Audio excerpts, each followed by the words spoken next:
Unit 2 கற்பித்தல் திறன்கள் 2.1 நுண்ணிலை கற்பித்தல். கற்றல் சிறந்த முறையில் நடைபெற ஆசிரியர் பல்வேறு முறைகளையும் உத்திகளையும் பயன்படுத்துகிறார். மாணவர்கள் பாடக்கருத்துக்களை எளிதாக கற்றுக்கொள்ள ஆசிரியரின் கற்பித்தல் செயல்களை கற்பித்தல் திறன்கள் என்கிறோம். கற்றல் சிறப்பாக நடைபெற மாணவர்களை ஆயத்தப்படுத்துதல், கரும்பலகையில் எழுதுதல், விளக்கமளித்தல், வினாக்கள் கேட்டல், மாணவர்களை பாராட்டுதல், கற்பித்தல் கருவிகளை பயன்படுத்துதல் போன்ற செயல்களில் ஆசிரியர்கள் ஈடுபடுகின்றனர். மேலும் கற்பிக்கும் போது ஆசிரியர் சைகைகளை பயன்படுத்துவது, மகிழ்ச்சி, கோபம், வீரம் ஆகியவற்றிற்கு ஏற்ப முக பாவனைகளை மாற்றி காட்டுவது போன்ற செயல்கள் மூலம் மாணவர்களின் கவனத்தை ஈர்க்க முடிகிறது. மேலே குறிப்பிட்ட ஆசிரியர்களின் செயல்களை திறன்கள் என்கிறோம். எனவே கற்பித்தல் என்பது பல திறன்களின் தொகுதி என அறியலாம். மாணவர்களிடையே பாடத்தை 45 நிமிடங்கள் கற்பிக்கும்படி பயிற்சி ஆசிரியருக்கு கூறினால் திறமை குறைந்தவர் அச்சத்தால் நடுநடுங்கி கற்பிக்காமல் இருந்து விடுவார். ஓரளவு திறமையுள்ளவர் தட்டுமாறி ஏதோ பேசி சமாளித்து விடுவார். இந்நிலை ஏற்படா வண்ணம் கற்பித்தல் திறன்கள் ஒவ்வொரு திறனையும் தனிமைப்படுத்தி கற்பித்தலில் போதிய பயிற்சி அளிப்பது நுண்ணியல் கற்பித்தல் பயிற்சியாகும். 2.1.1 நுண்ணிலை கற்பித்தல் வரையறை. நுண்ணிலை கற்பித்தல் என்ற சொல் 1963ஆம் ஆண்டில் ஸ்டான்போர்டு பல்கலைக்கழகத்தில் A.W. ட்வைட் அல்லான் என்பவரால் உருவாக்கப்பட்டது. ட்வைட்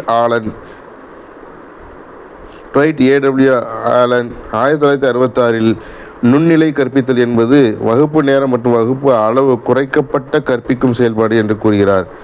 MC நைட் 1971 நுண்ணிலை கற்பித்தல் என்பது அளவு குறைக்கப்பட்ட கற்பித்தல், இதில் புதிய திறன்களை மெருகேற்றவும் முடியும். நுண்ணிலை கற்பித்தல் என்பது பயிற்சி ஆசிரியரை பயிற்றுவிக்கும் ஒரு முறையாகும். இதில் ஏதேனும் ஒரு குறிப்பிட்ட கற்றல் திறனுக்காக மிக கவனமாக தயாரிக்கப்பட்ட பாடத்திட்டத்தை 5 முதல் 10 மாணவர்களின் முன்னிலையில் 5 முதல் 6 நிமிடத்திற்குள் கற்பிப்பதாகும். 2.1.2 நுண்ணிலை கற்பித்தலின் தேவை மற்றும் முக்கியத்துவம். கற்றல் கற்பித்தலின் தேவை மற்றும் முக்கியத்துவம். கற்றல் கற்பித்தல் செயல்முறைகள் ஒரு குறிப்பிட்ட திறனை மட்டும் தனிமைப்படுத்த முடியாது. அதே சமயம் ஒரு ஆசிரியர் எல்லா கற்பித்தல் திறன்களிலும் சிறந்து விளங்க வேண்டுமெனில் அவை ஒவ்வொன்றாக பயிற்றுவிக்கப்பட வேண்டும். இதற்கு நுண்ணிலை கற்பித்தல் அவசியம். நுண்ணோக்கியில் பார்ப்பது போல ஒவ்வொரு திறனும் கவனிக்கப்படுகிறது. எதை கற்பித்தல் என்பதை விட எப்படி கற்பித்தல் வேண்டும் என்பதே இதன் அடிப்படையாகும். நுண்ணிலை கற்பித்தல் ஆசிரியருக்கு நேரடியாக இயற்கை சூழலில் பயிற்சியை தொடங்காமல் முற்றிலும் சிக்கலில்லாத செயற்கை சூழலில் அமைத்து கொடுக்கப்படுவது இதன் சிறப்பாகும். பயிற்சி ஆசிரியர்கள் தங்களின் கற்பித்தல் திறன்களை மேம்படுத்திக் கொள்வதற்கும் மற்றும் குறைகளை நீக்கிக் கொள்வதற்கும் இப்பயிற்சி பெரிதும் உதவுகின்றது. 2.1.3 நுண்ணிலை கற்பித்தலின் பண்புகள். நுண்ணிலை கற்பித்தல் என்பது ஆசிரியர் கற்பிக்கும் நுட்பமாகும். இது ஒரு கற்பித்தல் முறை அல்ல, இது ஒரு உண்மையான கற்பித்தலாகும். ஆனால் இது கற்பித்தல் திறன் மற்றும் திறன்களில் கவனம் செலுத்துகிறது. நுண்ணிலை கற்பித்தலில் பயிற்சி ஆசிரியர் ஒரு குறிப்பிட்ட கற்பித்தல் திறனை ஒரு நேரத்தில் எடுத்துக்கொண்டு அதில் புலமை பெறும் வரை அந்த திறனில் பயிற்சி பெறுவார். வகுப்பு மாணவர்கள் எண்ணிக்கை 5 முதல் 6 ஆக இருக்கும். வகுப்பு கால நேரம் 5 6 நிமிடங்களாகும். நுண்ணிலை கற்பித்தல் என்பது ஒரு சுழற்சி செயல்முறையாகும். நிர்ணயிக்கப்பட்ட திறன் மாதிரியில் நிகழ்வு தயாரித்தல், கற்பித்தல், செயல் விளைவு கூறல், மீண்டும் தயாரித்தல், மீண்டும் செயல் விளைவு கூறல் ஆகியவை நடைபெறும். திறனில் பயிற்சியாளர் எதிர்பார்க்கும் புலமை பெறும் வரை இந்நிகழ்ச்சி தொடரும். நுண்ணிலை கற்பித்தலானது வரையறுக்கப்பட்ட, கவனிக்கப்பட்ட, அளவிடக்கூடிய மற்றும் கட்டுப்படுத்தக்கூடிய கற்பித்தல் திறன்களில் பயிற்சி அளிக்கப்படுகிறது. 2.1.4 நுண்ணிலை பயிற்சி கற்பித்த சூழல். நுண்ணிலை கற்பித்தல் என்பது பயிற்சி ஆசிரியர்கள் ஒரு கற்பித்தல் திறனில் போதிய திறன் பெற பயிற்சி அளிக்கும் ஒரு முறையாகும். ஆசிரியர் பயிற்சி பெறும்போது ஒவ்வொரு திறனிலும் முறையாக திட்டமிட்டும் பயிற்சி பெற வேண்டும். அவ்வாறு முறையாக திறன்களில் பயிற்சி பெற சில நிலைகளை பின்பற்றுகிறோம். அந்நிலைகளை நுண்ணிலை பயிற்சி கற்பித்தல் சூழல் படிகள் என்கிறோம். கற்பித்தல் சூழல் படிகள் கீழே உள்ளவாறு அமையும். அதாவது திறனறிதல், மாதிரி பாடம் பார்த்தல், நிகழ்வு தயாரித்தல், கற்பித்தல், செயல் விளைவு கூறல், மீண்டும் தயாரித்தல், மீண்டும் கற்பித்தல். கற்பித்தலின் சூழல் படிகள். 1. திறன் அறிதல். ஒரு திறனில் பயிற்சி பெற தொடங்கும் முன் அத்திறன் பற்றிய முழு விவரங்களை பயிற்சி ஆசிரியர் அறிந்து கொள்ள வேண்டும். எடுத்துக்கொண்ட திறனின் உட்கூறுகளை முழுமையாக அறிதல் வேண்டும். 2. மாதிரி பாடம் பார்த்தல். ஒரு கற்பித்தல் திறனை எடுத்துக்கொண்டு அதன் உட்கூறுகளை எவ்வாறு 5 நிமிட நேரத்தில் கையாளுவது என்பதை பாட ஆசிரியர் பயிற்சி ஆசிரியர்களுக்கு மாதிரி பாடமாக நடத்தி காட்டுவார். அதனை பார்த்து அதிலுள்ள நிறைகளை பின்பற்றி பயிற்சி ஆசிரியர் செயல்பட திட்டமிட வேண்டும். 3. நிகழ்வு தயாரித்தல். எடுத்துக்கொண்ட திறனை கையாள பயிற்சி ஆசிரியர் 5 முதல் 6 நிமிடத்திற்கு பயிற்சி பெறுவதற்கு ஏற்ற பாடப்பகுதியை தேர்ந்தெடுத்து நிகழ்வினை தயாரிக்க வேண்டும். நிகழ்வில் திறனும் உட்கூறுகளும் சிறப்பிடம் பெறுமே தவிர பாடப்பொருள் அல்ல என்பதை நினைவில் கொள்ள வேண்டும். பாடக்குறிப்பில் திறனின் உட்கூறுகள் எங்கெங்கு அமைய வேண்டும் என திட்டமிட்டு அந்த உட்கூறுகளை கருத்து கொள்ளுதல் சுருக்கெழுத்தால் அல்லது எண்ணால் குறிப்பிட வேண்டும். 4. கற்பித்தல். நிகழ்வினை தயாரித்த பின்னர் 5 முதல் 6 நிமிடங்கள் கற்பிக்க வேண்டும். பயிற்சியில் 5 to 10 மாணவர்கள் அல்லது உடன் பயில்வோரோ அமரலாம். கற்பிக்கும் பொழுது ஆசிரிய மேற்பார்வையாளரோ அல்லது ஒரு ஒப்பார் குழுவினரோ பாடத்தை கவனித்து ஆய்வு செய்யும் நோக்காளர்களாக இருப்பார். வசதி இருந்தால் வீடியோ கேமராவை பொருத்தி பயிற்சி ஆசிரியர் பாடம் நடத்தும் விதத்தை பதிவு செய்யலாம். 5. செயல் விளைவு கூறல். கற்பித்த பாடம் எப்படி இருந்தது என்று கூறுவது செயல் விளைவாகும். பயிற்சி ஆசிரியர் கற்பிக்கும் போது நோக்கங்கள், திறனின் உட்கூறுகள் தோன்றியதை ஒவ்வொரு அரை நிமிடத்திற்கும் குறித்து வைத்துக் கொள்வார். இதன் அடிப்படையில் திறன் எவ்வாறு கையாளப்பட்டது, எந்தெந்த உட்கூறுகள் சிறப்பாக அமைந்தன, எந்தெந்த உட்கூறுகளுக்கு கவனம் தேவை என்பதை அட்டவணையை பார்த்து பயிற்சி ஆசிரியருடன் விவாதித்து நோக்கர்கள் கருத்து கூறுவார். 76. 6. மீண்டும் தயாரித்தல். நோக்கர்களோ அல்லது ஆசிரிய மேற்பார்வையாளரோ வழங்கிய கருத்துக்களுக்கு ஏற்ப பயிற்சி ஆசிரியர் மீண்டும் அதே திறனுக்கு நிகழ்வை திருத்தி தயாரித்து தன் குறைகளை போக்கிக் கொள்ள வேண்டும். இது நுண்ணிலை கற்பித்தல் பயிற்சியில் மிக முக்கியமானது. 7. மீண்டும் கற்பித்தல். பயிற்சி ஆசிரியர் மீண்டும் வேறு 5 முதல் 10 மாணவர்களுக்கோ அல்லது ஒப்பார் குழுவிற்கோ திருத்திய நிகழ்வுடன் கற்பிப்பார். செயல் விளைவு கூற நோக்கர்கள் இருப்பார். ஏற்கனவே நிகழ்த்திய கற்பித்தலை இத்துடன் ஒப்பிட்டு திறனின் உட்கூறுகள் செம்மையாக கையாளப்பட்டதா என்பதை தீர்மானிப்பார்கள். திறனில் நல்ல ஆற்றல் வரும் வரை மீண்டும் மீண்டும் கற்பிக்க வேண்டும். இவ்வாறு கற்பித்தலோடு ஒரு திறனுக்காக பயிற்சி நிறைவு பெற்றதாக கருதப்படும்.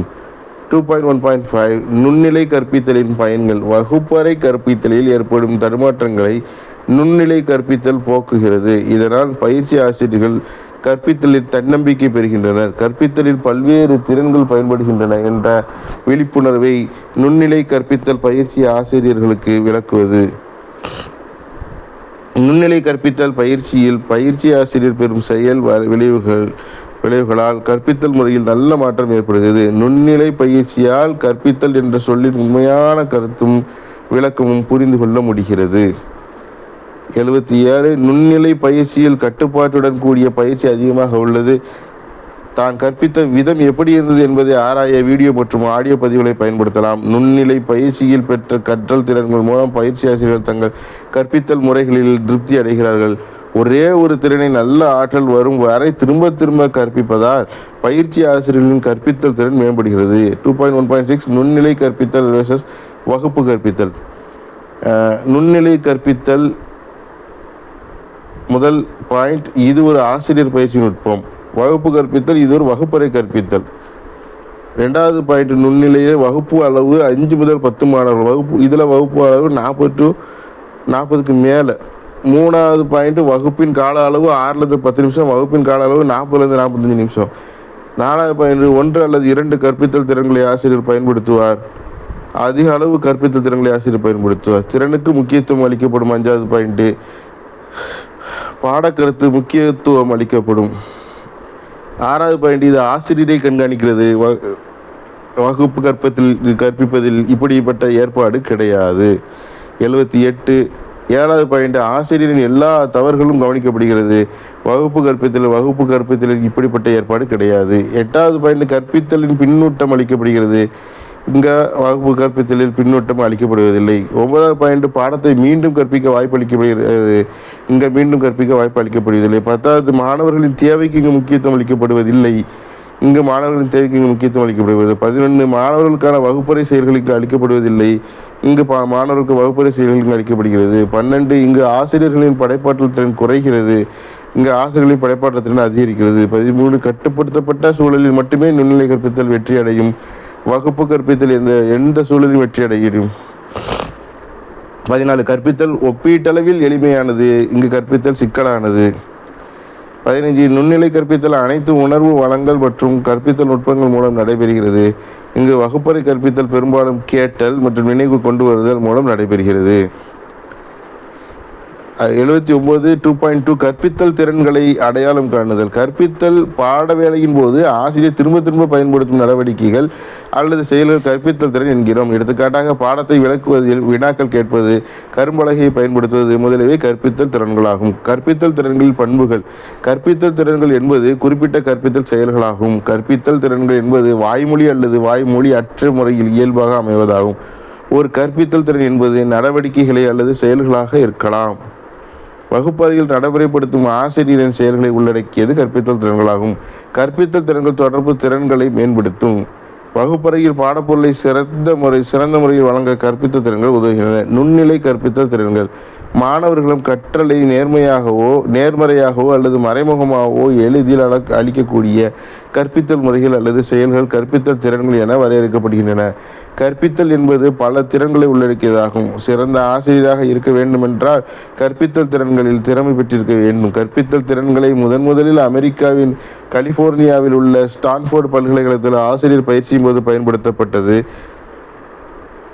80 பல்வேறு கல்வியாளர்கள் கற்பித்தல் திறன்களை கொண்ட பட்டியல்களை வெளியிட்டுள்ளனர். கற்பித்தல் திறன்கள் பேராசிரியர்கள் ஆலன் ராயன் குறிப்பிடும் திறன்கள்: 1 பல்வகை தூண்டல்கள், 2 பாடம் தொடங்குதல், 3 பாடம் முடித்தல், 4 மௌமும் மொழி சார்பற்ற குறிகளும், 5 மாணவர் பங்கேற்பை வலியூட்டுதல், 6 வினாக்கள் கேட்டலில் சரளமுடைமை, 7 கிளர் வினாக்கள், 8 உயர்நிலை வினாக்கள், 9 விரி சிந்தனையை தூண்டும் வினாக்கள், 10 கவனிக்கும் நடத்தைகள் அறிதல், 11 எடுத்துக்காட்டுகள் பயன்படுத்துதல், 12 சொற்பொழிவு, 13 திட்டமிட்டு மீண்டும் கூறுதல், 14 செய்தி இணைப்பு நிறைவு பெறல். பேராசிரியர்கள் பாசி குறிப்பிடும் திறன்கள்: 1 கற்பித்தல் நோக்கங்களை குறிப்பிடும் திறன், 2 பாடம் தொடங்கும் திறன், 3 வினாக்கள் கேட்டலின் சரளமுடைமை, 4 கிளர் வினாத்திறன், 5 விளக்குதல் திறன், 6 எடுத்துக்காட்டுகளுடன் விளக்குதல் திறன், 7 பல்வகை தூண்டல்களை பயன்படுத்தும் திறன். 81 8 மௌனமும் மொழி சார்பற்ற குறிகளும் பயன்படுத்தும் திறன், 9 வலுவூட்டிகளை பயன்படுத்துதல் பாராட்டல் திறன், 10 மாணவர் பங்கேற்பு மிகுதிப்படுத்தும் திறன், 11 கரும்பலகையை பயன்படுத்தும் திறன், 12 பாடம் முடிக்கும் திறன், 13 கவனிக்கும் நடத்தைகளை உணர்திறன். சில முக்கியமான நுண்ணிலை கற்பித்தல் திறன்கள். அதாவது சிறந்த முறையில் கற்பித்தலை நிகழ்த்த அதிக எண்ணிக்கையிலான கற்பித்தல் திறன்களை அடையாளம் கண்டுள்ளோம். ஆலன் ராயன் 14 கற்பித்தல் திறன்களை பட்டியலிட்டார். 1983 மேனன் என்பவர் 74 கற்பித்தல் திறன்களை அளித்தார். இங்கு ஒரு சில முக்கியமான பட்டியலிட்ட கற்பித்தல் திறன்களை காண்போம். 1 பாடம் தொடங்கும் திறன், 2 விளக்கும் திறன், 3 கரும்பலகை பயன்படுத்தும் திறன், 4 வினாக்கள் கேட்கும் திறன், 5 கிளர் வினாக்கள் திறன், 6 தூண்டல் மாற்று திறன், 7 பாராட்டு திறன், 8 மொழி சார்பற்ற குறிகள் பயன்படுத்தும் திறன், 9 முடிக்கும் திறன். 2.2.1 பாடம் தொடங்கும் திறன். கற்பித்தலில் பாடம் தொடங்கும் முறை சிறப்பானதாக அமைய வேண்டும். நல்ல தொடக்கம் பாதி பணியை முடிப்பதற்கு ஒப்பாகும் என்பது கற்பித்தலுக்கு பொருந்தும். எடுத்துக்காட்டாக 82 எடுத்த எடுப்பிலேயே பாடம் பொருளை நடத்தாமல் மாணவர்களை ஆயத்தப்படுத்தி நல்ல முறையில் கற்பித்தல் தொடங்கும் முறையே பாடம் தொடங்கும் திறன் என்கிறோம். இத்திறனின் உட்கூறுகள்: 1 முன்னறிவு தொடர், 2 ஏற்ற விடை தந்தமை, 3 தொடர்ச்சி, 4 பொருத்தமான தொடர், 5 தொடங்குமுறை. 1 முன்னறிவை சோதித்தல். ஆரம்ப நிலை கவனத்தை ஈட்டுதல், பி முந்தைய அறிவை பயன்படுத்துதல், சி சரியான முறைகளை பயன்படுத்துதல், டி புதிய பாடத்தை தொடர்புபடுத்துதல். 2வது கவனத்தை ஈர்க்கும் வழிமுறைகளில் கவனத்தை ஈர்க்க குரலை பயன்படுத்துதல், பி காட்சி கேள்வி கருவிகளை பயன்படுத்துதல், சி மெய்ப்பாட்டசைவு கண் தொடர்பை பயன்படுத்துதல், டி புதியனவற்றை புகுத்துதல். 3 ஊக்குவிக்குதலை தூண்டுதல். ஆர்வத்தை தூண்டுதல், பி பாடம் தொடங்கும் திறன், சி மாணவர்களை உள்ளடக்குதல். 1 முன்னறிவை சோதித்தல், 1A ஆரம்ப நிலை கவனத்தை ஈட்டுதல். பாடத்து தலைப்பின் முக்கியத்துவத்தை கூறுக. புதிய அறிவானது வாழ்க்கையில் எங்கென பயன்படுத்தப்படுகிறது என்பதை கூறவும். 1Bயில் முன்னறிவை பயன்படுத்துதல். புதிய அறிவை கொடுக்கும் முன் ஏற்கனவே உள்ள அறிவானது புதிய தலைப்பில் புகுத்த எந்த நிலையில் உள்ளது என சோதிக்கவும். 83 1C சரியான முறைகளை பயன்படுத்துதல். முன்னறியில் சில வினாக்களை கேட்டு அல்லது 2 அல்லது 3 வாக்கியங்களில் புதிய பாடத்தலைப்பை பற்றி எழுதுமாறு கூறுதல். புதிய பாடத்தை தொடர்புபடுத்துதல். ஏற்கனவே பெற்ற முன்னறிவு பாடத்தை புதிய அறிவுடன் தொடர்புபடுத்தவும். பாட புத்தகம், நூலகம் ஆகியவற்றிலிருந்து பெற்ற அறிவை புதிய பாடத்தலைப்பை கற்பிக்க பயன்படுத்துக.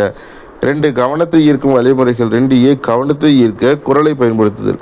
மாணவர்களின் கவனத்தை ஈர்க்க ஆசிரியர் தெளிவான ஆரம்பிக்க முறையில் குரலை பயன்படுத்த வேண்டும். 2B காட்சி கேள்வி கருவிகளை பயன்படுத்துதல். மாணவர்களின் கவனத்தை ஈர்க்க பாடத்தலைப்பிற்கு ஏற்ற கற்பித்தல் கருவிகளை பயன்படுத்துக. கருத்து படங்கள், நழுவங்கள் மற்றும் பவர் பாயிண்ட் ஆகியவற்றின் மூலம் கவனத்தை ஈர்க்கலாம். 2C மெய்ப்பாடுகள். கண் தொடர்பை பயன்படுத்துதல். மாணவர்களின் கவனம் எப்படி உள்ளது போன்ற செய்திகளை உடல் அசைவுகள் மூலம் தெரிவிப்பது. மெய்ப்பாடுகள் எனப்படும். ஒருவரிடம் கவனம் குறைந்து காணப்படுகிறது என்றால் அதனை கண் தொடர் மூலம் சரி செய்கிறோம். அதிக அளவு கண் தொடர்பானது பயமுறுத்தும் மனப்பான்மையை தோற்றுவிக்கும். 2D புதியனவற்றை புகுத்துதல். புதிய பாடம் தலைப்பிற்கு ஏற்ற இதுவரை காணாத கருத்துப்படம், புகைப்படம் அல்லது கருவி ஆகியவற்றை மாணவர்களிடம் புகுத்தி கவனத்தை ஈர்க்கவும். 84 3 ஊக்குவித்தலை தூண்டுதல். 3A ஆர்வத்தை தூண்டுதல். பாடத்தலைப்பில் ஆர்வத்தை தூண்ட ஆசிரியர் மாணவர்களுக்கு புத்துணர்வு அளிக்க வேண்டும். சூழலுக்கு ஏற்ப ஆசிரியர் தம்மை மாற்றிக்கொள்ள வேண்டும். புதிய அறிவானது நம்முடைய வாழ்க்கையில் எவ்வாறு பயன்படுகிறது என்பதற்கு தக்க எடுத்துக்காட்டுகளை கூற வேண்டும். மாணவர்களிடம் ஆர்வத்தை உண்டாக்க தகுந்த வழிமுறைகளை பயன்படுத்த வேண்டும். ஆசிரியர் பாடத்தின் ஒரு பகுதியாக மாறி மாணவர்களின் ஆர்வத்தை தூண்ட வேண்டும். 3B பாடம் தொடங்கும் திறன். பாடம் தொடங்குதலில் 3B பாடம் தொடங்கும் திறன். பாடம் தொடங்குதலில் தனி கவனம் செலுத்தி பாடக்கருத்துக்கு ஏற்ப கீழ்கண்ட முறைகளை கையாண்டு தொடங்குதல் வேண்டும். புதிய பாடத்துடன் ஒப்புடைய கருத்துக்களை கூறி தொடங்குதல். வினாக்களை கேட்டு விடைகளை வரவழைத்து தொடங்குதல். வர்ணித்தல், விளக்குதல், சொற்பொழிவுகள் மூலம் தொடங்குதல். 4வது பாயிண்ட் கதை கூறி தொடங்குதல். 5வது பாயிண்ட் நடித்தல் முறை மூலம் தொடங்குதல். 6வது துணை கருவிகளை பயன்படுத்தி தொடங்குதல். 7வது செய்து காட்டல் மூலம் தொடங்குதல். 3C மாணவர்களை உள்ளடக்குதல். பாடத்தலைப்பை தொடங்கும் போது மாணவர்களை பாடத்தலைப்பிற்கேற்ப பொருட்கள், உபகரணங்கள் ஆகியவற்றை சேகரிக்க தயாரிக்க வேண்டும். 85 2.2.2 விளக்கும் திறன். கற்றல் சிறப்பாக நிகழ கற்பித்தலில் விளக்குதல் நல்ல முறையில் நிகழ வேண்டும். முன் அறிவுடன் புதிய அறிவை புரிந்து கொள்ள விளக்குதல் ஒரு பாலமாக அமைகிறது. எனவே முன்னறிவு, புதிய அறிவு மற்றும் அவைகளுக்கிடையேயான தொடர்பு ஆகியவற்றை அடிப்படையாக விளக்குதல் திகழ வேண்டும். விளக்குதல் சில முறைகளில் அமைய தெளிவான, தெளிந்த, புரியும்படியான மொழியியல் விளக்குதல் நடைபெற வேண்டும். விளக்குதல் திறனின் உட்கூறுகள் பின்வருமாறு. 1 தொடங்கு தொடர். 2 விளக்குதலுக்கு இணைப்பு சொற்கள். 3 முற்றுவிக்கும் தொடர். 4 மாணவர்களின் புரிந்து கொள்ளலை அறிய வினாக்கள். 5 தொடர்ச்சியில் குறைபாடு. 6 தெளிவற்ற வார்த்தைகள் மற்றும் சொற்றொடர்கள். 1 தொடங்கு தொடர். பாடக்கருத்தை விளக்கும் போது தொடங்கு தொடர் மையக்கருத்தை உள்ளடக்கியதாக இருத்தல் வேண்டும். எதனை பற்றி விளக்க இருக்கிறோம் என்பதை தொடங்கும் போதே கூறிவிட வேண்டும். 2வது விளக்குதலுக்கு இணைப்பு சொற்கள். பாடக்கருத்தை ஆசிரியர் விளக்கும் போது கருத்துக்கிடையே பொருத்தமான இணைப்பு சொற்களை பயன்படுத்த வேண்டும். ஏனெனில், அப்படியெனில், எனவே, ஆனால், ஆகவே, இவ்வாறு, அவ்வாறு, முன்னர், பின்னர் மற்றும் போன்றவை இணைப்பு சொற்களாகும். 3 முற்றுவிக்கும் தொடர். ஒரு கற்பித்தல் பகுதி எப்படி நல்ல தொடக்கம் பெறுகிறதோ அதே போன்று தெளிவாக முடிவு பெறுதல் வேண்டும். 86 முற்றுவிக்கும் தொடர் திறம்பட அமைந்தால் மாணவர் கற்றவற்றை தொகுத்து கொள்ள முடியும். 4 மாணவர்களின் புரிந்து கொள்ளலை அறிய வினாக்கள். இப்பகுதியில் அமையும் வினாக்கள் அனைத்தும் பாடப்பொருளை விளக்கிய பகுதியினை சார்ந்தே அமையும். ஆசிரியர் விளக்கிய பாடக்கருத்தை மாணவர்கள் எந்த அளவிற்கு புரிந்து கொண்டனர் என்பதை தெரிந்து கொள்ள இவ்வினாக்கள் பயன்படுகின்றன. ஆசிரியரின் விளக்குதலை திறனை சோதித்து அறியவும் இவ்வினாக்கள் பயன்படுத்தப்படுகின்றன. 5 தொடர்ச்சியில் குறைபாடு. வகுப்பறையில் கொடுக்கும் அறிவானது செய்திகள், உண்மை நிகழ்வுகள், கருத்துக்கள் மூலமாக அளிக்கப்படுகிறது. இவை ஒரு கோர்வையாகவும் தொடர்ச்சியாகவும் அளிக்கப்பட வேண்டும். அப்போதுதான் மாணவர்கள் செய்திகள், உண்மை நிகழ்வு, கருத்துக்கள் ஆகியவற்றை தெளிவாக அறிந்து கொள்ள இயலும். 6வது தெளிவற்ற வார்த்தைகள் மற்றும் சொற்றொடர்கள். மாணவர்கள் புரிந்து கொள்ள இயலாத வார்த்தைகள், சொற்றொடர்களை ஆசிரியர் பயன்படுத்தக்கூடாது. ஆசிரியர் பயன்படுத்தும் சொற்கள் தெளிவானதாகவும் மாணவர்களின் நிலைகளுக்கு ஏற்றதாகவும் அமைய வேண்டும். கற்பிக்கும் போது பாட அறிவுக்கு பொருத்தமான சொற்றொடர்களை பயன்படுத்த வேண்டும். 2.2.3 கரும்பலகை பயன்படுத்தும் திறன். ஒவ்வொரு கரும்பலகையும் மாணவர்களின் வாழ்க்கையை ஒளிமயமாக்குகின்றன. Doctor APJ Abdul Kalam. நுண்ணிலை கற்பித்தலில் 10 முக்கிய திறன்களில் கரும்பலகையை பயன்படுத்தும் திறனும் ஒன்றாகும். கற்பித்தல் சிறப்புடைய ஆசிரியர் பயன்படுத்தும் முக்கியமான துணை கருவி கரும்பலகையாகும். குறிப்பாக கணித ஆசிரியர் சிக்கலை தீர்க்க 87 தீர்க்கவும், சூத்திரங்களை வருவிக்கவும், தேற்றங்களை நிரூபிக்கும், வடிவியல் உருவங்களை போட்டு காட்டவும், வரைபடங்களை வரையவும் கரும்பலகையை அதிகம் பயன்படுத்துகிறார். எல்லா பாட ஆசிரியர் கரும்பலகையை பயன்படுத்தும் திறனில் வல்லவராக இருத்தல் வேண்டும். இதன் உட்கூறுகள்: 1 தெளிவு, 2 புரியும் தன்மை, 3 முக்கிய கருத்துக்களை முன்னிலைப்படுத்தல், 4 பொருத்தமுடைமை, 5 கரும்பலகை சுருக்கம், 6 மாணவருடன் தொடர்பு. 1வது தெளிவு. மாணவர்களை கவரும் வகையில் அழகாக எழுத வேண்டும். வரிகளை சாய்த்து எழுதாமல் நேராக எழுத வேண்டும். கரும்பலகையை மறைத்து கொண்டு எழுதக்கூடாது. கரும்பலகையில் எழுதியதை உடனே அழித்து விடாமல் எல்லா மாணவர்களும் எழுதி கொண்டார்களா என தெரிந்த பின் அளிக்க வேண்டும். அளிக்கும் போது மேலிருந்து கீழாக அளிக்க வேண்டும். 2 புரியும் தன்மை.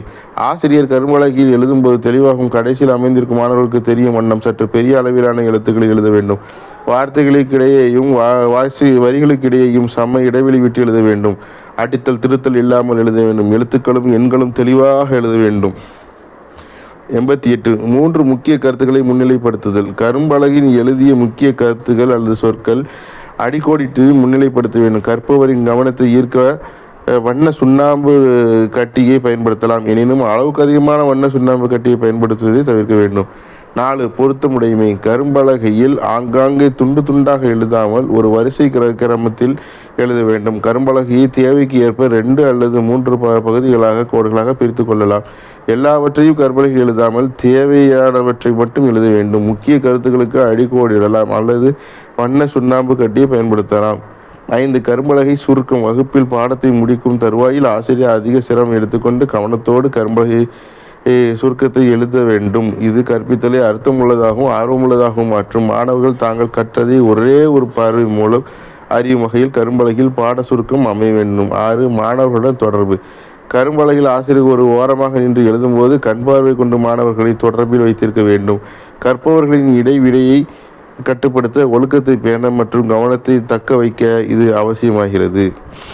89 2.2.4 வினாக்கள் கேட்கும் திறன். கற்பித்தலில் ஆசிரியரின் திறனான கருவி வினாவாகும். கற்பிக்கும் திறனின் வெற்றி வினாக்கள் கேட்கும் திறனை பொறுத்து அமைகிறது. எந்த பாடத்தை மற்றும் எந்த வகுப்பிற்கும் கற்பிக்க வினாக்கள் கேட்கும் திறன் அவசியமாகும். சூழ்நிலைக்கேற்ப மற்றும் நோக்கம் நிறைவேற பலவிதமான வினாக்கள் பாடம் நடத்தும் போது பயன்படுத்தப்படுகிறது. சில உண்மைகளை நினைவுக்கு கொண்டு வர, சில பகுத்தறிவு திறனை பயன்படுத்த மற்றும் கற்றவற்றை மேம்படுத்தும் அங்கீகாரம் மற்றும் பகுப்பாட்டின் வலிமையை பயன்படுத்த வினாக்கள் பயன்படுகின்றன. பயனுள்ள வினாக்கள் செய்திகள் மற்றும் யோசனைகளை பிரதிபலிப்பது மாணவர்கள் விவாதங்களில் பங்கு பெற ஊக்குவிக்கிறது.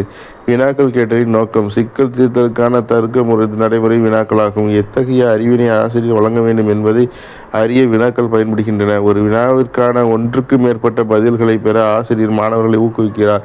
கற்பித்தல் நோக்கங்களை அடைய ஆசிரியர் வினாக்களை பயன்படுத்துகிறார். மாணவர் பெற்ற கற்றல் அடைவுகளை மதிப்பிட ஆசிரியர் வினாக்களை பயன்படுத்துகிறார். எனவே வினாக்கள் ஈடுபாட்டை ஊக்குவிக்க, கற்றலை மேம்படுத்த மற்றும் மாணவர்களை ஊக்குவிக்க பயன்படுகின்றன.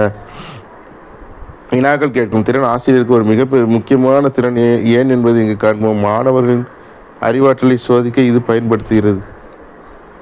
90 மாணவர்களிடமிருந்து தேவையான தகவல்களை பெற இது உதவுகிறது. மாணவர்களின் சிந்தனையை வினாக்கள் தூண்டுகின்றன. பாடக்கருத்துக்களை மேம்படுத்த இது உதவுகிறது. சிக்கலை பகுப்பாய்வு செய்ய மாணவர்களுக்கு வினாக்கள் உதவுகின்றன. குறிப்பிட்ட புதிய சூழ்நிலையில் கற்ற அறிவை பயன்படுத்துவது இது உதவுகிறது. பாடக்கருத்துக்களை புரிந்து கொண்டது பற்றி மாணவர்கள் மதிப்பீடு செய்ய இது உதவுகிறது. கற்றல் கற்பித்தல் செயல்பாடுகளில் மாணவர்கள் பங்கு பெற வினாக்கள் ஊக்குவிக்கின்றன. வினாக்கள் சிந்தனையை தூண்டுகின்றன. ஆசிரியர் பயன்படுத்தும் வினாக்களின் நிலையை பொறுத்து மாணவர்களின் சிந்தனை நிலை அமைகிறது. மாணவர்கள் அளிக்கும் பதில்கள் நிலையை பொறுத்து வினாக்களின் நிலை அமைகிறது. மாணவர்களிலிருந்து பல்வேறு நிலைகளில் பதிலை வரவழைக்க பல்வேறு நிலைகளில் ஆசிரியர் வினாக்களை அமைக்க வேண்டும்.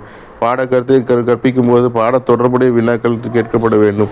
இதனை கற்பித்தல் வினாக்கள் என்பர். கற்பித்த பின்னர் பாடப்பொருளை நன்கு அறிந்துள்ளனரா என அறிய வினாக்கள் கேட்கப்படும். அவற்றை தேர்ந்தெறி வினாக்கள் என்கிறோம். வினாக்களை அமைப்பதில் ஆசிரியர்கள் வல்லவராக இருக்க வேண்டும். எதிர்பார்க்கும் விடைகளை பொறுத்து வினாக்களை 1 சாதாரண வினாக்கள், 2 இடைநிலை வினாக்கள், 3 உயர்நிலை வினாக்கள் என பகுப்பாடு செய்வர். இதுவே வினாக்கள் கேட்கும் திறனின் உட்கூறுகளாகும். 91 சாதாரண வினாக்கள் மாணவரின் நினைவாற்றலை மையமாக கொண்டு விடை பெறுவன சாதாரண வினாக்களாகும். இவ்வினாவிற்கான விடைகளில் மாணவரது கருத்துக்கள் வெளியாவதில்லை. எடுத்துக்காட்டு: 1 வட்டத்தின் பரப்பளவு யாது? 2 பித்தாகரஸ் தேற்றத்தை எழுதுக. 3 a+b² விரிவை எழுதுக. 2 இடைநிலை வினாக்கள் ஒரு தொடரின் பொருளை விளக்குதல், தொடரின் பொருள் உணர்ந்து ஒப்பிடல் போன்ற வகையை சார்ந்தவை இடைநிலை வினாக்களாகும். மாணவர் தம் அறிவை புதிய சூழலில் பயன்படுத்தும் வகையில் இவ்வினாக்கள் அமைகின்றன. எடுத்துக்காட்டு: 1 4/5 6/7 என்ற எண்களுக்கிடையே ஏதேனும் ஒரு விகிதமுறு எண்ணை கண்டுபிடி. 2 125/216 கனமூலம் காண்க. 3 ஓர் அரைக்கோளத்தின் வரைபரப்பு 1232 மீட்டர் கன சென்டிமீட்டர் எனில் அதன் விட்டம் காண்க. 3வது உயர்நிலை வினாக்கள் மாணவர் அறிந்ததிலிருந்து அதற்கு அப்பாற்பட்ட அறிவு பகுதியை அடைய தூண்டுவன உயர்நிலை வினாக்களாகும். தாம் பெற்ற அறிவிலிருந்து மேலும் சென்று பகுத்தல், தொகுத்தல், மதிப்பிடுதல் போன்றவற்றை செய்து விடை தரும்படியாக இவை அமையும். எடுத்துக்காட்டு: கீழே கொடுக்கப்பட்டுள்ள அளவுகளை கொண்டு ABCD என்ற நாட்கரம் அறிந்து அதன் பரப்பளவை காண்க. 92 AB பார் = 5.5 சென்டிமீட்டர், BC பார் = 4.5 சென்டிமீட்டர், AC பார் = 6.5 சென்டிமீட்டர், AD பார் = 4.2 centimetre, angle D CAD = 80 degree. 2 ஒரு தந்தை மற்றும் மகளின் தற்போதைய வயதுகளின் கூடுதல் 45. 5 ஆண்டுகளுக்கு முன்னர் தந்தையின் வயது மகனின் வயதை போல் 6 மடங்காக இருந்தது. தந்தை மற்றும் மகனின் தற்போதைய வயதுகளை காண்க. 2.2.5 கிளார் வினாக்கள் கேட்கும் திறன். கிளர் வினாக்கள் கேட்கும் திறன் ஏதேனும் ஒரு பாடத்தலைப்பை எடுத்துக்கொண்டு அதில் மென்மேலும் வினாக்களை கேட்டு விடைகளை தூண்டும் திறன் கிளர் வினா திறன் எனப்படும். முதல் வினாவிற்கு மாணவன் அளித்த சரியான விடையை கொண்டு மேலும் ஒரு வினாவினை உருவாக்கி அவர்களின் பகுத்தறிவு, சிந்தனை, விழிப்புணர்வு ஆகியவற்றை வெளிப்படுத்த விளைவு வினாக்களே கிளர் வினாக்கள் எனப்படும். நுண்ணிலை கற்பித்தலில் இது ஒரு முக்கியமான திறனாகும். மாணவர்கள் வினாக்களுக்கான விடையை கூற இயலாத போது அல்லது முழுமையான விடையை அளிக்காத போது ஆசிரியர் கிளர் வினாக்களை பயன்படுத்துகிறார். கிளர் வினாக்களின் நோக்கம் மாணவர்கள் சரியான விடை கூற ஊக்குவித்தல், முக்கிய பாடத்தலைப்புடன் தொடர்புடைய வினாக்களை கேட்டல், பல்வேறு ஆதரவான வினாக்களை கேட்டல், ஏற்கனவே பெற்ற அறிவுடன் புதிய அறிவை இணைத்தல், சிந்தனை, படைப்பாற்றல் மற்றும் பகுப்பாய்வு திறனை மேம்படுத்தல். இதன் உட்கூறுகள்: 1 தூண்டு செய்தியளித்தல். தூண்டு செய்தியளித்தல். 93 2வது மேலும் தகவல் தேடுதல். 3வது மீண்டும் மையப்படுத்துதல். 4வது மீண்டும் வழிகாட்டுதல். 5வது விழிப்புணர்வை அதிகரித்தல். 1 தூண்டு செய்தியளித்தல். சில சமயங்களில் மாணவர்கள் தவறான விடையை கூறும் சூழலிலிருந்து சரியான விடை கூறும் சூழலுக்கு மாற ஆசிரியர் சில செய்திகளை அளித்தல் மற்றும் செய்கை மூலம் கூறுதல் தூண்டு செய்தியளித்தல் எனப்படும். 2 மேலும் தகவல் தேடுதல். இம்முறையில் மாணவனின் ஆரம்ப விடை பாதி சரியாகவோ அல்லது முற்று பெறாமலோ இருக்கும்போது ஆசிரியர் ஒரு பொருளை பற்றிய அதிகமான விவரங்கள் பெறவும், ஆரம்ப விடையின் விளக்கம் பெறவும், வேறென்ன போன்ற வினாக்களின் மூலம் மாணவரிடமிருந்து மேலும் தகவலை திரட்டுவது. 3வது மீண்டும் மையப்படுத்துதல். ஆசிரியரின் வினாவிற்கு ஓரளவு சரியான பதிலை மாணவன் கூறும்போது இம்முறை பயன்படுகிறது. மாணவரின் விடையை மீண்டும் மையப்படுத்தி வினாக்கள் கேட்டு மாணவரின் முந்தைய அறிவை புதிய அறிவோடு தொடர்புபடுத்தி சரியான பதிலை மற்றொரு முறை மூலம் காண செய்ய வேண்டும். 4 மீண்டும் வழிகாட்டுதல். ஒரு வினாவை பல மாணவர்களிடம் மீண்டும் மீண்டும் கேட்பது மீண்டும் வழிகாட்டுதல் எனப்படும்.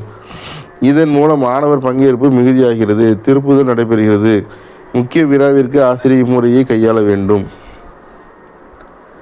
94 5 விழிப்புணர்வு அதிகரித்தல். இந்த முறையில் ஏன், எப்படி போன்ற வினாக்கள் கேட்கப்பட்டு சரியான விடைகளை வரவழைப்பதன் மூலம் மாணவர்களின் பகுத்தறிவு, விழிப்புணர்வு ஆகியவை அதிகரிக்கப்படுகிறது. 2.2.6 தூண்டல் மாற்றுத்திறன். கற்பித்தலின் போது மாணவர்கள் கவனத்தை ஈர்க்க பல்வேறு வழிமுறைகளை கையாள வேண்டும். ஏனெனில் கற்றல் என்பது மாணவர்களின் கவனத்தை சார்ந்து அமைகிறது. இதற்காக ஆசிரியர் செய்யும் பல்வேறு செயல்களே பல்வகை தூண்டல்கள் எனப்படும். இதன் உட்கூறுகள்: 1 அசைவு, 2 மெய்ப்பாடுகள், 3 பேசும் முறையில் மாற்றம், 4 வினை மாற்ற பங்கு, 5 கவனத்தை ஈர்த்தல், 6 நிறுத்தம், 7 காட்சி கேள்வியினை மாற்றுதல். 1 அசைவு. ஆசிரியர் ஒரே இடத்தில் நின்று கொண்டு கற்பிக்காமல் ஒரு இடத்திலிருந்து மற்றொரு இடத்திற்கு, அதாவது கரும்பலகையின் எழுத மாணவர் அருகே சென்று பாராட்ட, நாட்டுப்படத்தில் ஒரு இடத்தை காட்ட, கற்பித்தல் கருவிகளை காட்ட ஆகிய ஆசிரியரின் இயல்பான இடநிலை மாற்றத்தை அசைவு என்கிறோம். 95ஆம் பக்கம். 2 மெய்ப்பாடுகள். பாடப்பொருளுக்கேற்ப ஆசிரியர்கள் சைகைகளை பயன்படுத்துவதை மெய்ப்பாடுகள் என்கிறோம். உணர்வுகளை குறிப்பிடும்போது முகஞ்சொலித்தல், முகமலர்ச்சி ஆகியவைகளை காட்டுவதும் தலை மற்றும் உடல் மூலம் சைகைகளை செய்வதும் செயல்பாடுகள் என்கிறோம். 3 பேசும் முறையில் மாற்றம். வகுப்பறையில் ஆசிரியர் கற்பிக்கும் போது ஒரே சீரான பேச்சு கற்பவருக்கு சலிப்பை ஏற்படுத்தும். எனவே கற்பித்தலின் போது குரலில் ஏற்றத்தாழ்வுகள் வேண்டும். வீர உரையை படிக்கும் போது, இரக்க உணர்ச்சியை பற்றி கூறும் போதும், கோபத்தை உணர்த்தும் சொற்கள் படிக்கும் போதும் குரலில் ஏற்றத்தாழ்வு வேண்டும். கணித கூற்றை கூறும்போதும் குரலில் ஏற்றத்தாழ்வு வேண்டும். அப்போதுதான் கவனம் ஏற்படும். 4 வினைமாற்ற பங்கு. கற்பித்தலில் ஆசிரியர் மட்டும் செயல்படுகிறார். இதனால் மாணவர்கள் கவனம் சிதைகிறது. எனவே வகுப்பறையில் மாணவரும் செயல்பட ஆசிரியர் திட்டமிட வேண்டும். மாணவரிடம் வினாக்கள் கேட்டு பதிலை வரவழைத்தல், மாணவரை கரும்பலகையில் எழுதச் செய்தல், மாணவர்களை வினாக்கள் கேட்க செய்ய சொல்லி ஆசிரியர் பதிலை கூறுதல், மாணவர்களிடையே ஒரு கருத்தை கலந்துரையாடல் செய்ய சொல்லி முடிவுகளை ஆசிரியர் அறிவித்தல் போன்ற செயல்கள் மூலம் மாணவர் செயல்பட வாய்ப்பளிக்கலாம். இதுவே வினைமாற்றம் எனப்படும். இதனை சுருக்கமாக ஆசிரியர் வகுப்பு, ஆசிரியர் மாணவர், மாணவர் மாணவர் என குறிக்கலாம். பக்கம் 96. 5 கவனம் ஈர்த்தல். ஆசிரியர் பாடம் கற்பிக்கும் போது இப்போது சொல்வது மிக முக்கியம் என்று சொற்கள் மூலம் கவனம் ஈர்க்கலாம். கரும்பலகையில் எழுதும் போது முக்கியமான சொற்களை அடிக்கோடிட்டு அல்லது வண்ணங்களால் பிரித்து எழுதி மாணவர்களின் கவனத்தை ஈர்க்கலாம். 6 நிறுத்தம். ஆசிரியர் தொடர்ந்து பேசிக்கொண்டிருக்கும் போது இடையில் சற்று நிறுத்தினால் மாணவர் அனைவரும் கவனிக்க தொடங்குவர். விளக்கம் தரும்போதோ வினாக்கள் கேட்கும் போதோ தொடர்ந்து பேசிக்கொண்டிருக்கும் போதோ திட்டமிட்டு குறிப்பிட்ட இடத்தில் பேச்சு நிறுத்தம் செய்வது கவனத்தை ஒருமுகப்படுத்துவதோடு சிந்தனையும் உருவாக்கும். 7 காட்சி கேள்வியினை மாற்றுதல். வகுப்பில் ஆசிரியர் பேசும்போது மாணவரது செவிப்புலன் பயன்படுகிறது. ஆசிரியர் கரும்பலகையில் எழுதும்போது மாணவரது கட்புலன் பயன்படுகிறது. இவ்வாறு செவிப்புலனும் கட்புலனும் மாறி மாறி செயற்பட வாய்ப்பளிப்பதே புலன் மாற்றம் எனப்படும். அதிக நேரம் ஒரே புலனை பயன்படுத்தாமல் காட்சி கேள்வி அமைப்பில் கற்பித்தல் நிகழ்வு மாறி மாறி அமைந்தால் கற்றல் சிறப்புறும். 2.2 வலுவூட்டிகளை பயன்படுத்தும் திறன். ஆசிரியர் வகுப்பறையில் கற்பிக்கும் போது வினாக்களை கேட்கின்றார். சரியான விடை அளிக்கும் போது ஆசிரியர் ஒன்றும் சொல்லாது அடுத்த வினாக்கு சென்றால் மாணவர் மகிழ்ச்சி அடையார். ஆசிரியர் சொல்லாலோ பிற குறிப்புகளாலோ சரியான விடையளிக்கும் மாணவரை பாராட்டினால் அவர் மகிழ்வது. நன்கு படித்து சரியாக விடையளிக்கும் மாணவர்களுக்கு ஆசிரியரது 97 செயல் வலுவூட்டுகிறது. இதனை வலுவூட்டி பாராட்டுதல் என்கிற. மாணவரை ஆசிரியர் ஊக்குவிக்கும் பொருட்டு மேற்கொள்ள வேண்டிய நடத்தைகளை வலுவூட்டுகள் என்கிறோம். வலுவூட்டுகளை பயன்படுத்தும் திறன்களை உட்கூறுகள். 1 நேர்மறை மொழி சார்புடைய வலுவூட்டிகள். 2 நேர்மறை மொழி சார்பற்ற வலுவூட்டிகள். 3 எதிர்மறை மொழிசார் கூற்று. 4 எதிர்மறை மொழிசார்பற்ற வலுவூட்டிகள். 5 வலுவூட்டிகளை தவறாக பயன்படுத்துதல். 6 வலுவூட்டிகளை பொருத்தமற்ற முறையில் பயன்படுத்துதல். 1 நேர்மறை மொழி சார்புடைய வலுவூட்டிகள். மாணவர் சரியான விடை அளிக்கும் போது நன்று, சரி, மிக நன்று, அருமை, சிறப்பானது, மேலும் சொல்லுக போன்ற மொழி சார்புடைய வலுவூட்டிகளை ஆசிரியர் பயன்படுத்த வேண்டும். 2வது நேர்மொழி சார்பற்ற வலுவூட்டிகள். ஒரு மாணவன் வினாவிற்கான சரியான பதிலை கூறும்போது ஆசிரியர் மொழி சார்பற்ற வலுவூட்டிகளை பயன்படுத்தி முகமலர்ச்சி மூலம் அல்லது உடல் மொழியின் மூலம் வெளிப்படுத்த வேண்டும். ஆசிரியர் கற்பித்தலில் ஈடுபட்டிருக்கும் போது அதிக அளவில் வலுவூட்டிகளை பயன்படுத்த வேண்டும். இதன் மூலம் மாணவர்களின் பங்களிப்பு அதிகமாகும். 3 எதிர்மறை மொழிசார் கூற்று. ஆசிரியர் வகுப்பில் எதிர்மறை வலுவூட்டுகளை பயன்படுத்தக்கூடாது.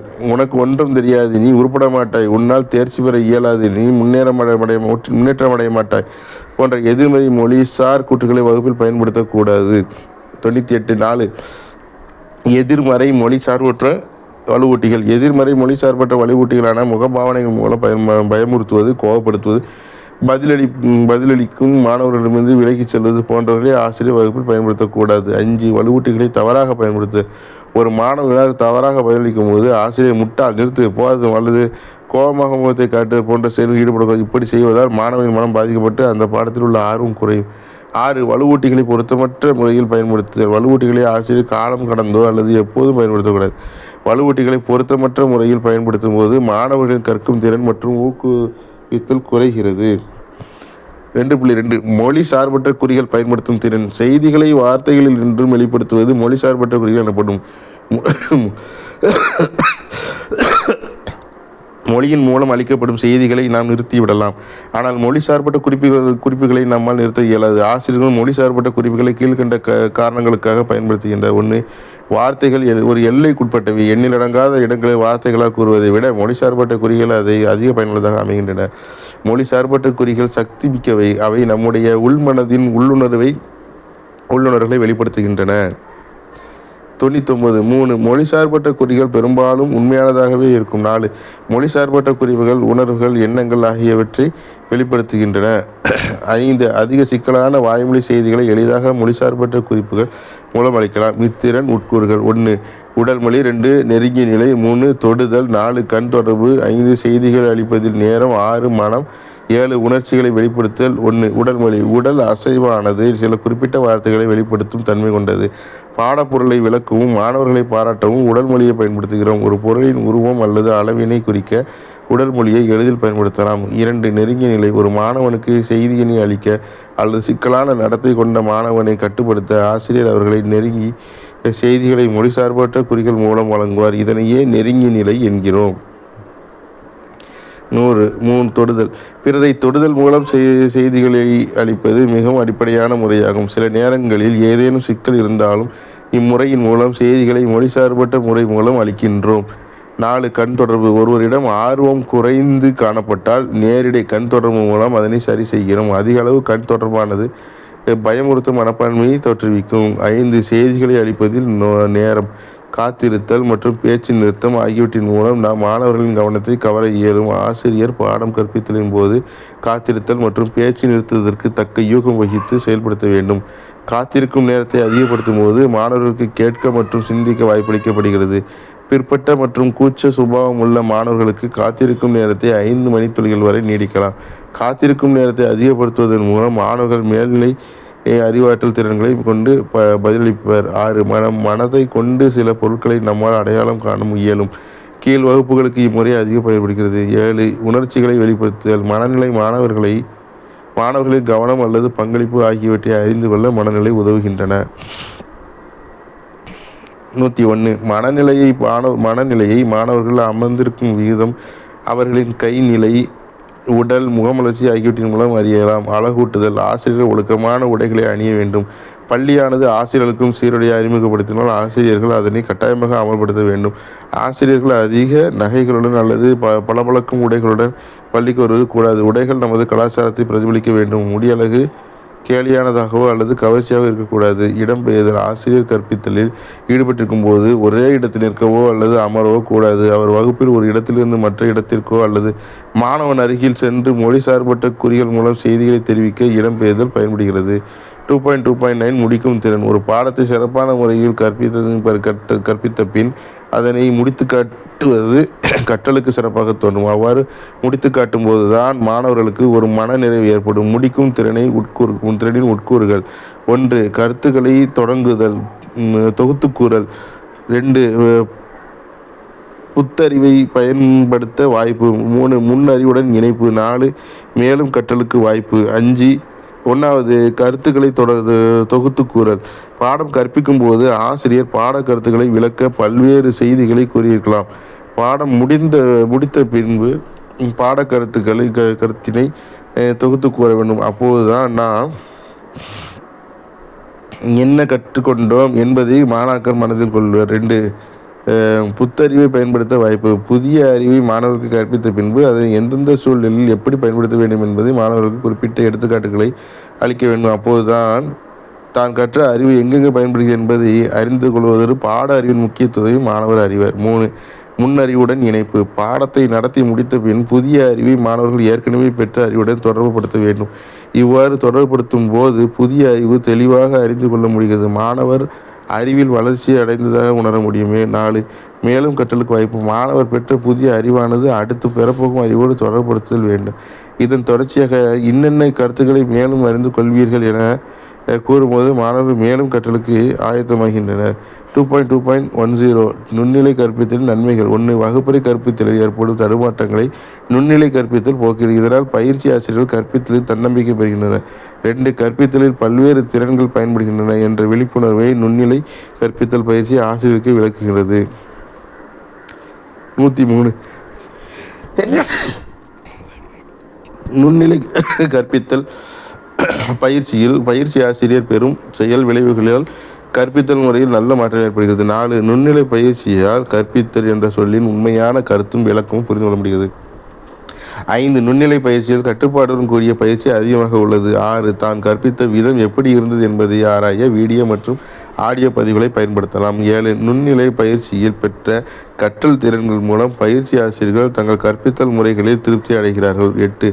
ஒரே ஒரு திறனை நல்ல ஆற்றல் வரும் வரை திரும்ப திரும்ப கற்பித்தால் பயிற்சி ஆசிரியரின் கற்பித்தல் திறன் மேம்படுகிறது. 2.3 நுண்ணிலை கற்பித்தல் மாதிரி நிகழ்வு பயிற்சி ஆசிரியர் பெயர், வகுப்பு, ஒப்பார் குழு, திறன், பல்வகை தூண்டல்களை பயன்படுத்தும் திறன். பாடம் 8ஆம் வகுப்பு கணிதம். பாட தலைப்பு வடிவியல். சாய் சதத்தின் பரப்பளவு காணல். திறனின் உட்கூறுகள்: 1 அசைவு, 2 மெய்ப்பாடு, 3 பேசும் முறையில் மாற்றம். 104 4வது வினை மாற்ற பாங்கு. 5 கவனத்தை ஈர்த்தல். 6 நிறுத்தம். 7 காட்சி கேள்விகளை மாற்றுதல். ஆசிரியர்: வணக்கம் மாணவர்களே. மாணவர்: வணக்கம் ஐயா.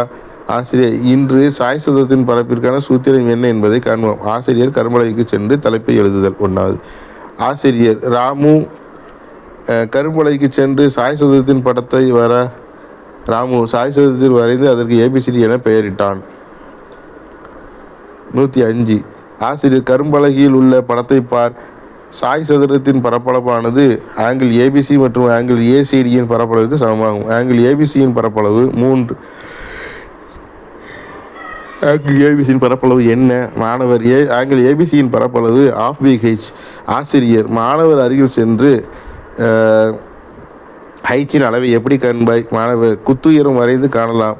ஆசிரியர் கரும்பலகைக்கு சென்று குத்துயரம் BF வரைதல். ஆசிரியர்: இதே போல ஆங்கிள் ACDயின் குத்துயரம் எப்படி காண்பாய்? மாணவர்: Dயிலிருந்து ACக்கு குத்துயரம் வரைய வேண்டும். ஆசிரியர் ஒரு மாணவனை அழைத்து குத்துயரம் DF வரைய செய்தல். ஆசிரியர்: எனவே சாய் சதுரம் ABCDயின் பரப்பளவு கரும்பலகையில் எழுதுதல் ½ AC into BF plus ½ AC into DF equal to ½ AC bracketல BF plus DF bracket close equal to ½ AC BD. ஆசிரியர்: படத்தை கவனிங்கள். AC எதை குறிக்கிறது? மாணவர்: AC ஒரு மூலைவிட்டம்.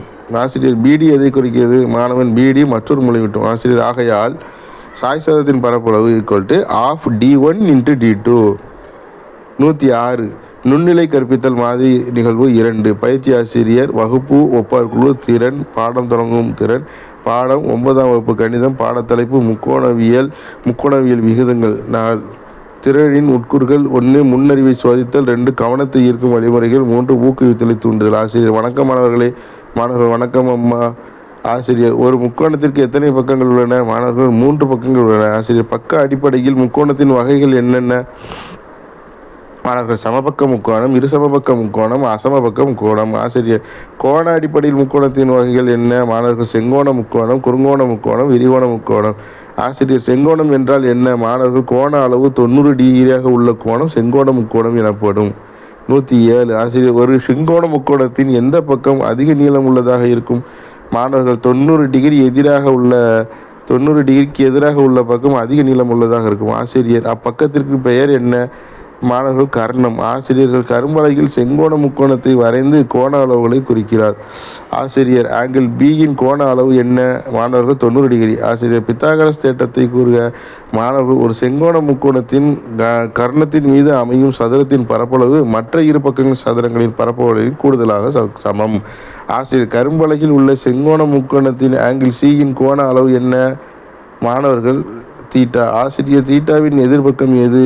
மாணவர்கள்: AB பார். ஆசிரியர்: தீட்டாவின் அடுத்துள்ள பக்கம் எது? மாணவர்கள்: BC பார். ஆசிரியர்: மாணவர்களே, இன்றைய வகுப்பில் நாம் செங்கோண முக்கோணத்தை அடிப்படையாக கொண்டு முக்கோணவியல் விகிதங்களை காண்போம். sin θ = தீட்டாவின் எதிர்பக்கம் பை கர்ணம். பக்கம் 108 cos θ = தீட்டாவின் அடுத்துள்ள பக்கம் பை கர்ணம். tan θ தீட்டாவின் எதிர்பக்கம் பை தீட்டாவின் அடுத்துள்ள பக்கம் என வரையறுக்கிறோம். நுண்ணிலை கற்பித்தல் மாதிரி நிகழ்வு 3. பயிற்சி ஆசிரியர் பெயர், வகுப்பு, திறன், வகுப்பு, பாடம் 9ஆம் வகுப்பு கணிதம். பாடத்தலைப்பு முக்கோணவியல். 4 திறனின் உட்கூறுகள். 1 நேர்மறை மொழிசார்புடைய வலுவூட்டிகள். 2 நேர்மறை மொழிசார்பற்ற வலுவூட்டிகள். 3 எதிர்மறை மொழிசார் கூற்று. 4 எதிர்மறை மொழிசார்பற்ற வலுவூட்டிகள். 5 வலுவூட்டுகளை தவறாக பயன்படுத்தல், 6 வலுவூட்டுகளை பொருத்தமான முறையில் பயன்படுத்துதல். ஆசிரியர் வணக்கம் மாணவர்களே. மாணவர்கள் வணக்கம் அம்மா. ஆசிரியர் மாணவர்களே, 45 டிகிரி அளவு கோணம் வரைக என்ற கேள்விக்கு என்ன செய்வீர்கள்? மாணவர்கள் முதலில் ஏதேனும் ஒரு அளவுக்கு கோடு வரைவோம். ஆசிரியர் பிறகு என்ன செய்வீர்கள்? மாணவர்கள் பாகைமானியை கோட்டின் முனையில் வைத்து 45 டிகிரிக்கு ஒரு புள்ளியை குறிக்க வேண்டும். 109. ஆசிரியர் தலையை அசைத்த பிறகு மாணவர்கள் கோட்டின் முனையை அந்த புள்ளியுடன் இணைத்து ஒரு கோடு வரைவோம். ஆசிரியர் ஆரம்பத்தில் வரையும் கோடு தொடக்க கை எனப்படும். ஒரு மாணவனை கூப்பிட்டு கரும்பலகையில் தொடக்க கை என எழுதுமாறு கூறுதல். மாணவன் தவறாக எழுதுதல். ஆசிரியர் உனக்கு எவ்வளவு சொன்னாலும் புரியாது. 45 டிகிரி அளவு குறிப்பிடப்பட்ட புள்ளியுடன் இணைக்கப்பட்ட கோடு முடிவு கை எனப்படும். முக்கோணத்தின் வகைகள் யாவை? மாணவர்கள் சமபக்க முக்கோணம், அசமபக்க முக்கோணம், செங்கோண முக்கோணம். ஆசிரியர் நன்று. ஒரு மாணவனை கூப்பிட்டு செங்கோண முக்கோணத்தை கரும்பலகையில் வரையறை செய்தல். மாணவர் எதிர்பக்கம், கர்ணம், அடுத்துள்ள பக்கம். ஆசிரியர் நன்று. இதில் ஏசி என்ற பெரிய பக்கம் கர்ணம் எனப்படும். இந்த முக்கோணத்தை செங்கோண முக்கோணம் என ஏன் சொல்கிறோம்? மாணவர்கள் ஒரு முக்கோணத்தில் ஒரு கோணத்தின் அளவு 90 டிகிரி எனில் அம்முக்கோணம் செங்கோண முக்கோணம் எனப்படும். ஆசிரியர் தலையசைத்தல். ஆசிரியர் sin θ எதிர்பக்கம் பை கர்ணம், cos θ அடுத்த பக்கம் பை கர்ணம், tan θ எதிர்பக்கம் பை அடுத்த பக்கம். 110. ஆசிரியர் நன்றி மாணவர்களே. மாணவர்கள் நன்றி அம்மா. நுண்ணறிக்கை கற்பித்தல் மாதிரி நிகழ்வு 4. பயிற்சி ஆசிரியர் வகுப்பு திறன் வகுப்பு பாடம் 8ஆம் வகுப்பு கணிதம் பாடத்தலைப்பு இயற்கணிதம் ஒருபடி சமன்பாடுகளை தீர்த்தல். 4. திறனின் உட்கூறுகள். 1. கருத்துக்களை தொகுத்து கூறல். 2. பகுத்தறிவை பயன்படுத்த வாய்ப்பு. 3. முன்னறிவுடன் இணைப்பு. மேலும் 4வது மேலும் கற்றலுக்கு வாய்ப்பு. ஆசிரியர் வணக்கம் மாணவர்களே. மாணவர் வணக்கம் அம்மா. ஆசிரியர் அடுக்கு அல்லது படி ஒன்றாக கொண்டதும் ஒன்று அல்லது அதற்கு மேற்பட்ட மாறிகளாலான சமன்பாட்டை ஒருபடி சமன்பாடு என்று கூறுகிறோம். ஒருபடி சமன்பாட்டிற்கு ஏதேனும் எடுத்துக்காட்டுகளை கூறு. கருத்துக்களை தொகுத்து கூறல். 111. மாணவர் 2x + 6 = 10 அல்லது 2x + y = 5 ஓர் எண்ணுடன் அதன் பாதியை கூட்டினால் கிடைப்பது 9 எனில் அந்த எண்ணை காண்க என்ற சிக்கலுக்கு தற்போது தீர்வு காண்போம். அந்த எண்ணை x என்க. எனவே x + x/2 = 9. ஒரு எண் 2x + x/2 = 9 = 3x/2 = 9. x = 9 × 2/3 = 6.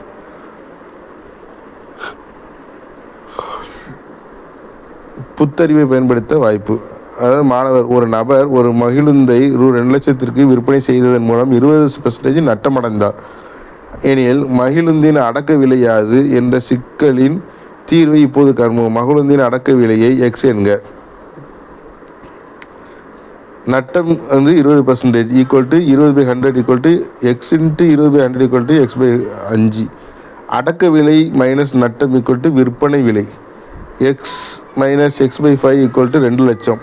அப்போ 5x - x/5 = 2,00,000. பக்கம் 112. 4x/5 = 2,00,000.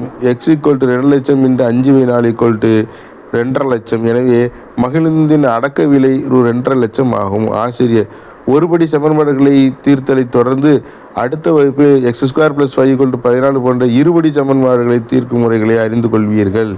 மேலும் கற்றலுக்கு வாய்ப்பு. 2.4 இணைப்பு பாடம். நுண்நிலை கற்பித்தலில் ஒவ்வொரு திறனையும் தனித்தனியாக எடுத்துக்கொண்டு பயிற்சியாளருக்கு பயிற்சியளிக்கப்படுகிறது.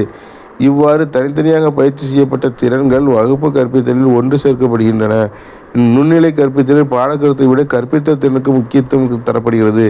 இணைப்பு பாடத்தில் சிறிய பாடப்பகுதியை எடுத்துக்கொண்டு பாடக்கருத்துக்கு 3 அல்லது 4 கற்பித்தல் திறன்களுக்கும் முக்கியத்துவம் அளித்து பாடம் தயாரித்து 4 to 15 மாணவர்கள் கற்பிக்க வேண்டும்.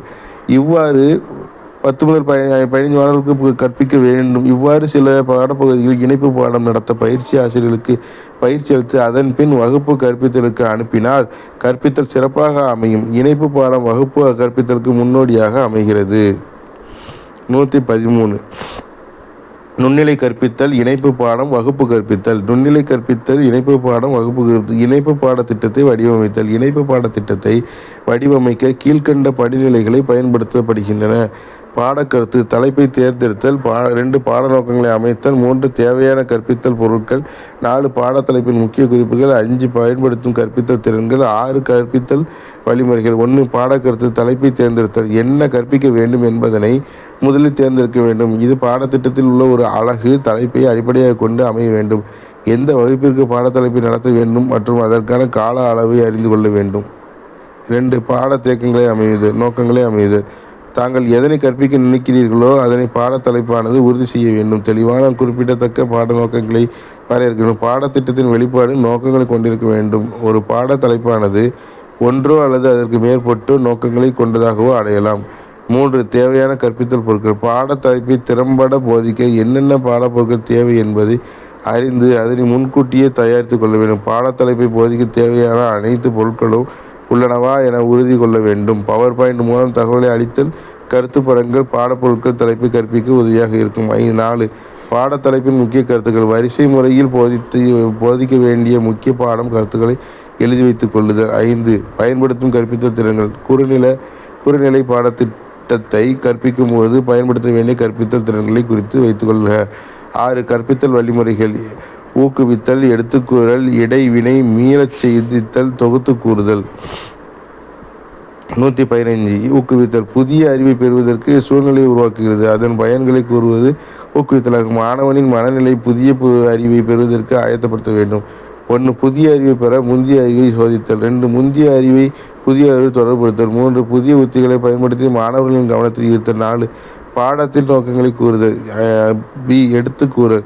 இங்கு கற்பித்தல் முக்கிய இடத்தை பெறுகிறது. மாணவர் புதிய அறிவை பெறுகின்றனர். காட்சி கேள்வி கருவிகளை பயன்படுத்தியும் பொருட்களை காண்பித்தும் கற்றல் ஆர்வம் உள்ளதாகவும் பொருளுள்ளதாகவும் இருக்க ஆசிரியர் வழிவகை செய்ய வேண்டும். மாணவர் சுய சிந்தனையை ஊக்கப்படுத்தும் விதத்தில் ஆசிரியர் வினாக்களை கேட்க வேண்டும். இடைவினை.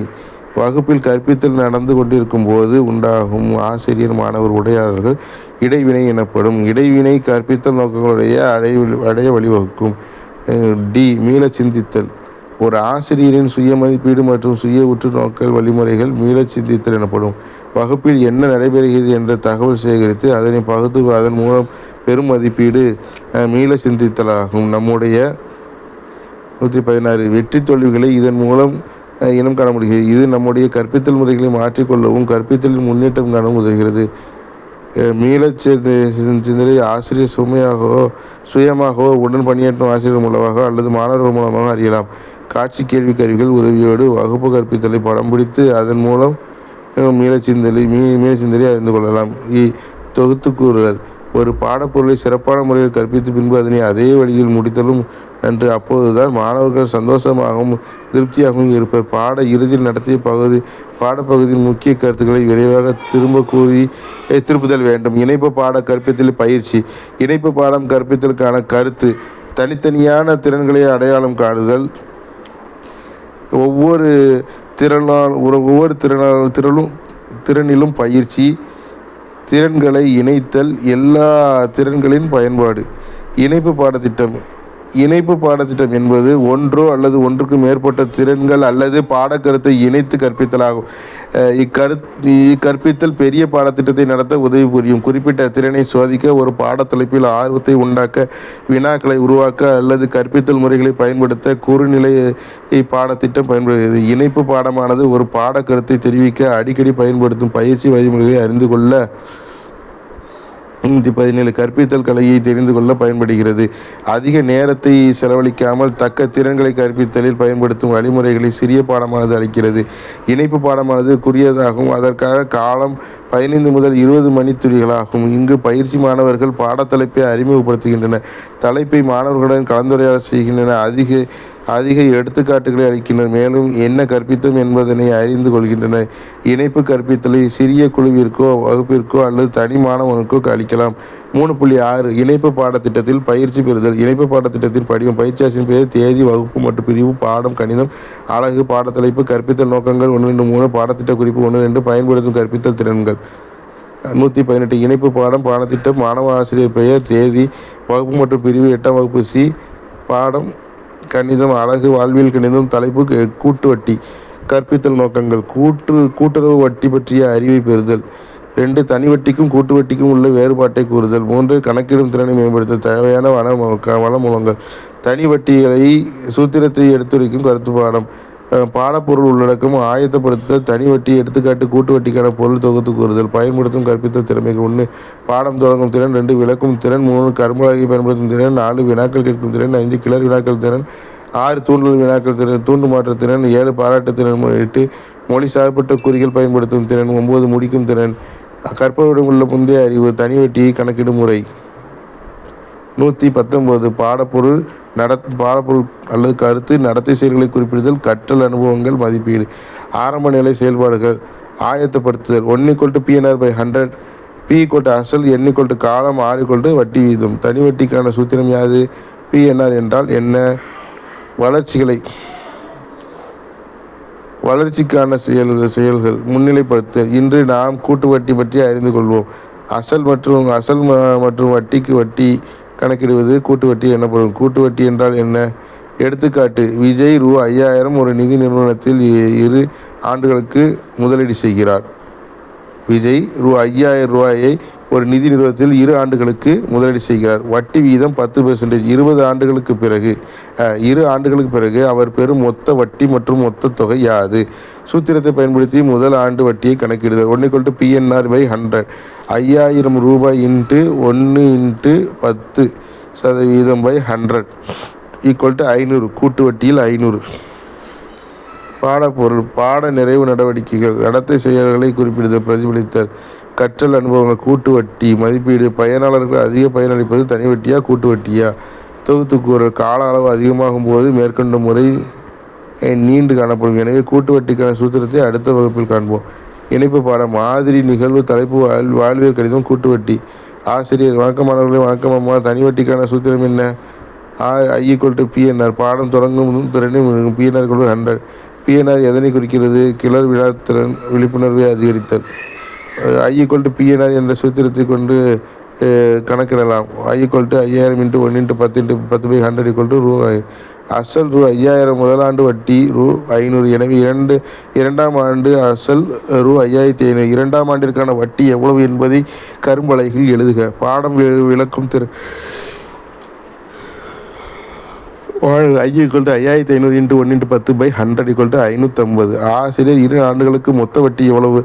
2 ஆண்டுகளுக்கு முடிவில் கிடைக்கும் மொத்த தொகை எவ்வளவு? பாடம் விளக்கம் திறன் இருக்குது. மொத்த வட்டி = 500 + 550 = 1050. மொத்த தொகை 5000 + 1050 = 6050. பாடம் விளக்கும் திறன். ஏற்ற விடை தந்தமை. கால அளவு அதிகரிக்கும் போது மேற்கண்ட முறை நீண்டதாக அமையும். எனவே கூட்டு வட்டியை காண அடுத்த வகுப்பில் ஒரு சூத்திரத்தை பெறுவோம்.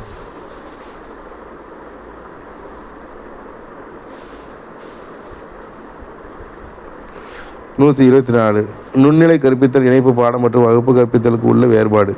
கற்பித்தல் திறன்கள். ஒரே ஒரு திறன். 3 அல்லது 4 திறன்கள். பல்வகை கற்பித்தல் திறன்கள். நேரம் 5 to 6 நிமிடம். இணைப்பு பாடத்தில் 15 to 20 நிமிடம். 40 to 45 நிமிடம். மாணவர்கள் 5 to 6 நிமிடம், 10 to 15 நிமிடம், 40 to 50 நிமிடம். பாடப்பகுதி. மிகச்சிறிய பாடப்பகுதி. சிறிய பாடப்பகுதி. பாடத்தின் ஒரு பெரும்பகுதி. திருப்புதல் வினாக்கள். நுண்ணிலை கற்பித்தல் சூழல் படிகளை விளக்குக. பாடம் தொடங்கும் திறனை அதன் உட்கூறுகளோடு விளக்கு. அதற்கான ஒரு நிகழ்வு தயாரிக்க. சரளமாக செய்திகள் அளிக்கும் திறனை அதன் உட்கூறுகளோடு விளக்குக. பல்வகை தூண்டல்களை பயன்படுத்தும் திறனுக்கு ஒரு நிகழ்வினை தயாரிக்க. இணைப்பு பாடத்திட்டத்தை வடிவமைக்கும் படிநிலை விளக்க. 8ஆம் வகுப்பு கணித பாடத்திற்கான ஒரு இணைப்பு பாடத்தை எழுதுக. Unit 2 over.